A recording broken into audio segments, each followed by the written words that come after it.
What's up, guys? Ben here, bringing another video today. We had a pretty lit weekend as we finished out the second week of 2 for the Major 1 qualifiers. Let's dive in some big takeaways as we get ready for the LAN event coming up this weekend. All right, takeaway number 1 is I have no idea who's going to win coming up here on Major 1. I thought maybe after this weekend someone would be 4-0 and you get more clarity on who the front runners are. But bro, you take a look at how many teams went 2-2 over the last 2 weeks, even the 3-1, 1-3 teams. We look at like map win percentage. I think almost everybody has some good traits, some bad traits, things they need to work on. I mean, bro, there's maybe you can make an argument, maybe 8 teams that have a very legitimate shot of winning this event. It's going to come down, I think, to how people sort of get better over the course of the weekend, which for me, I'm happy with, bro. This is an old school Call of Duty event we have coming up. Like if we look at, past first events like an MLG Columbus Open back in AW, or any of the MLG Vegas events, or even like MLG Dallas back in World War II. Like, these are events where I felt like the team that won was the team that adapted from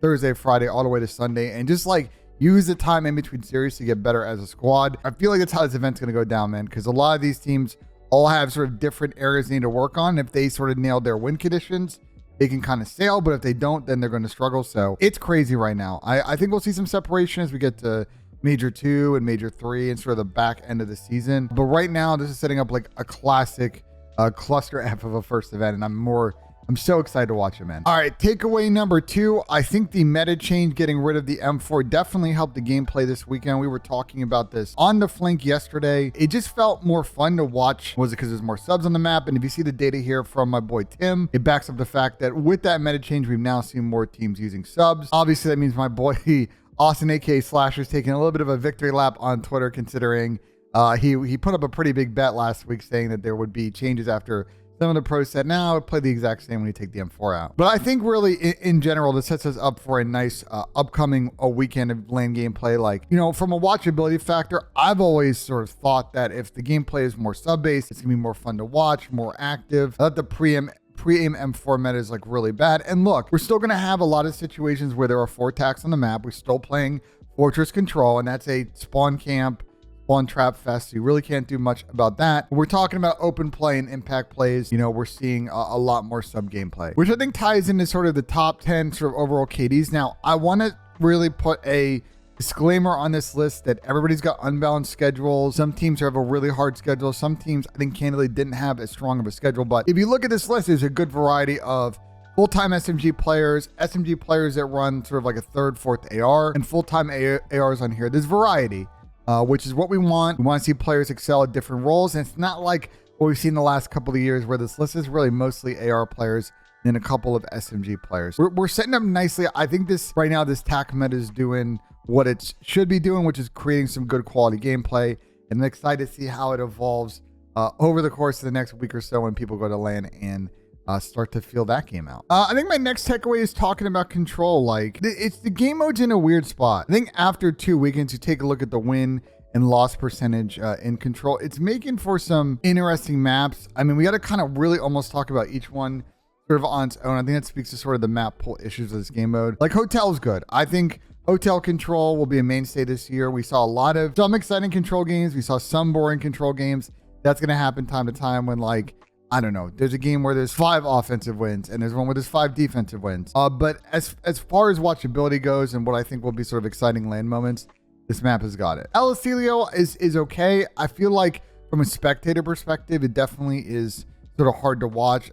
Talking to pros that play it, it's one of those maps where, especially on defense, you go down for like 4 dead, like you're chalked. So we'll see. I think Fortress Control managed is brutal, and I really think that we're probably going to have a conversation, once we get towards Christmas and New Year's, about whether or not this map should really be in the map pool. We, on an episode of Flink last night, I'm recording this on Monday, I'm talking about our show on Sunday, I had kind of a conversation with Slasher and Octane about Fortress Control, and they said that at some point there was a conversation around Mercado Control. So we'll see if that reopens up, because there was sort of a split vote there between the pros, and I just think the Fortress spawn trap is just not it, bro. Like, this win percentage, and we'll see if it changes as we get to LAN next weekend. I just think it doesn't make this map fun to watch, and the players definitely don't like playing it, let me tell you that. So I think this game mode needs a lot of work. I will say, though, interestingly, just for notation's sake here, like, here are the offensive defensive win percentages from Vanguard last year. We're kind of in the same boat. I mean, Gavitu was just as dire as Fortress, but I don't think the spawn trap is like as bad. People are still not winning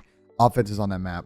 So I think, look, like just like when we talk about with CTF and all of the other kind of third game mode ideas we've had, like really comes down to the maps. And I think this one in particular, this game mode control, I think is going to need a real combo around a map pool after Major 1. And I think my last sort of takeaway from this weekend, and again, I'm kind of talking broad strokes on sort of my thoughts on the gameplay. When we get to more team specific stuff, I'm going to put out a video later this week on sort of my group stage preview, and then we'll go kind of like team by team in the video and talk about my takeaways from the last 2 weeks in regards to them. But overall, like in terms of gameplay, I think S&D's in kind of a weird spot. It definitely, again, improved with the Vaznev attack meta. It was a little bit more exciting, but we have maps like Fortress that are just a giant snooze. El Cilio is sometimes a snooze as well, because that's a map where people just sound horror and they kind of wait for their dead silence to pop and then they hit a route. Whereas I feel like maps like Embassy, you've got some good rushes going on. Hotel, there's some decent looks on there. And Mercado, S&D, we haven't seen a lot of. It is also a straight up map like Fortress though, so we'll see how that plays. But just like Control, I think the S&D map pool probably needs a couple of tweaks. You know, we were talking about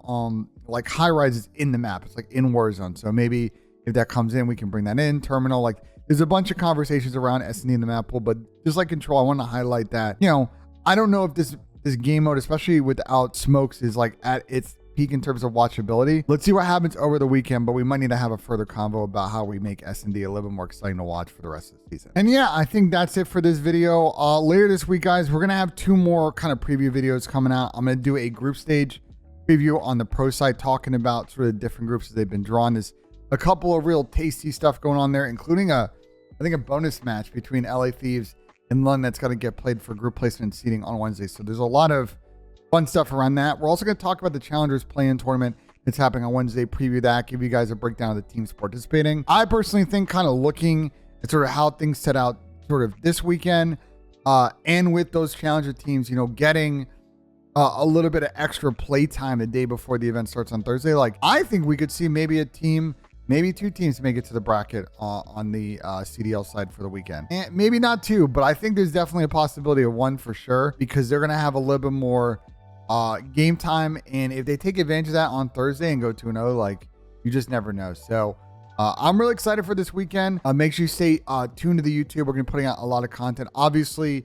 if you guys watch us on Twitch, we will be live starting on Wednesday, maybe on Tuesday if we get everything set up, but likely on Wednesday from our set at Raleigh. So we're super excited for that. Shout out Activision for the help. Shout out Esports Engine, the boys on FaZe, getting that all put together. We're going to be bringing you a lot of good content this week from Raleigh, so I'm super excited. Like if you enjoyed the video, hit the subscribe button for more content. As always, guys, we'll see you in the next one.